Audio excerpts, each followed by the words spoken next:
பற்றியே தான் கம்ப்ளைண்ட் பண்ணிட்டு இருந்தாங்க. ஸோ அது வந்துட்டு ஆச்சு. அப்புறம் பார்வதி வந்து விஷபாட்டில் அப்படின்னு அரோராவை சொன்னாங்க. ஸோ அடுத்தது கேப்டன்ஷிப் டாஸ்க் நடந்தது.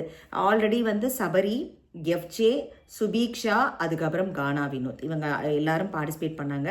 அதில் வந்துட்டு எல்லாம் ஒரு மாதிரி ஒரு மதில் மேல் அப்படின்னு ஒரு டாஸ்க்கு. ஒவ்வொருத்தராக ரீசனிங் சொல்லி யார் கேப்டன்ஷிப் வர வேண்டாம்னு சொல்லிட்டு ஹவுஸ்மேட்ஸ் வந்து அந்த குச்சியை பிடுங்கிக்கிட்டே இருக்கணும். அந்த மாதிரி ஒரு டாஸ்க் வச்சுருந்தாங்க. இன்ட்ரெஸ்டிங்காக இருந்தது. அதில் வந்துட்டு ஃபஸ்ட்டு சுபீக்ஷா வெளியில் போனாங்க, அப்புறம் சபரி வெளியில் போனார், அதுக்கப்புறம் ஒவ்வொருத்தராக வெளியில் போயிட்டு வந்தாங்க. லாஸ்ட்டில் எஃப்ஜே அதில் வின் பண்ணினார். இதில் சுபீக்ஷா ரொம்ப அழ ஆரம்பிச்சிட்டாங்க அந்த டாஸ்க் வின் பண்ணலன்னு சொல்லிட்டு. அப்புறம் விக்ரம் வந்து என்னோட டாய்லெட் ரீசனும் மிஸ் ஆயிடுச்சு அப்படின்னு சொல்லி சபரிகிட்ட சொல்ல சபரி அதை எல்லாத்தையும் காமிக்கிறாங்க. அப்புறம் கமருதீன் போயிட்டு ஃபைனலாக இவங்கள்ட்ட இந்த டீம்கிட்ட போய் போட்டு கொடுத்துட்றாரு. யார்கிட்ட?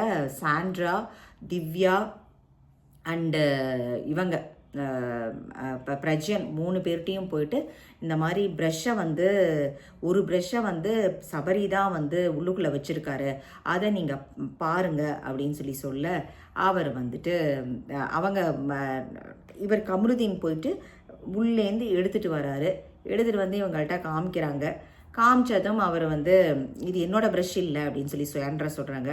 அது லைவில் பார்த்தா அந்த பஞ்சாயத்து சபரியோட பெரிய பஞ்சாயத்தாக போயிட்டு இருந்தது. அது ஒரு பக்கம் போச்சு, ஒரு பக்கம் இந்த மாதிரி போயிட்டு இருந்தது. நாளைக்கு யார் எலிமினேட் ஆவாங்கன்னு நீங்கள் நினைக்கிறீங்க? உங்களோட இது யார்? உங்களோட ஃபேவரட் கண்டஸ்டன்ஸ் யார்? இது வரைக்கும் எனக்கு அப்படி ஒன்றும் ஃபேவரட்டாகவே இதாங்க ஃபஸ்ட் சீசன், அப்படி எதுவுமே ஃபேவரட்டாக வரல. அன்னன்னைக்கு தேதிக்கு ஏற்ற மாதிரி தான் போகுதுன்னு வச்சுக்கோங்களேன் இன்னைக்கு. ஸோ பார்ப்போம், பொறுத்திருந்து தான் பார்க்கணும் அடுத்தது இவங்க எல்லோரோட விளையாட்டு எப்படி இருக்கும்னு. விஜய் சேதுபதி அவர்கள் என்னென்ன கேள்வி கேட்கலாம் அப்படின்னு நீங்கள் எக்ஸ்பெக்ட் பண்ணிகிட்ருக்கீங்க? ஆஸ் ஆஃப் நோ வந்துட்டு பாட்டம் 3ல் ரம்யா, வியன்னா, கனி 3 பேர் இருக்காங்களோ? அரோராலாம் கொஞ்சம் டாப் போயிட்டாங்களோ? அதுவும் தெரியல என்ன பொசிஷனில் இருக்காங்கன்னு சொல்லிட்டு. சில பேர் வந்து வியன்னா வந்து எலிமினேட் ஆக போகிறாங்கன்னா ட்விட்டரில் போயிட்டு இருந்தது. அது எவ்வளோ தூரம் உண்மைன்னு தெரில.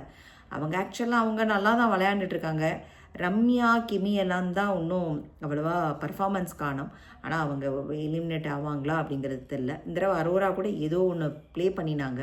ஸோ பொறுத்திருந்து தான் பார்க்கணும். விஜய் சேதுபதி அவர்கள் என்ன கேள்வி கேட்கணும்னு நீங்கள் நினைக்கிறீங்க அதையும் வந்து பதிவு பண்ணுங்கள். ஸோ உங்களோட ஃபேவரட் கண்டஸ்டன்ட் யார் அப்படிங்கிறதையும் பதிவு பண்ணுங்கள். ஸோ எல்லாமே அன்னன்னைக்கு பேசிஸில் தான் போகுது. ஒருத்தர் தான் இவங்களுக்கு தான் சப்போர்ட்டுன்னு நம்மளால் கால் எடுக்க முடியல. எல்லார்கிட்டேருந்தும் ஹியர் அண்ட் தேர் ஒரு மாதிரி ப்ரோஸ் அண்ட் கான்ஸ் இருக்கத்தான் செய்யுது. ஸோ பார்ப்போம், பொறுத்திருந்து பார்ப்போம். தேங்க்ஸ் ஃபார் வாட்சிங்.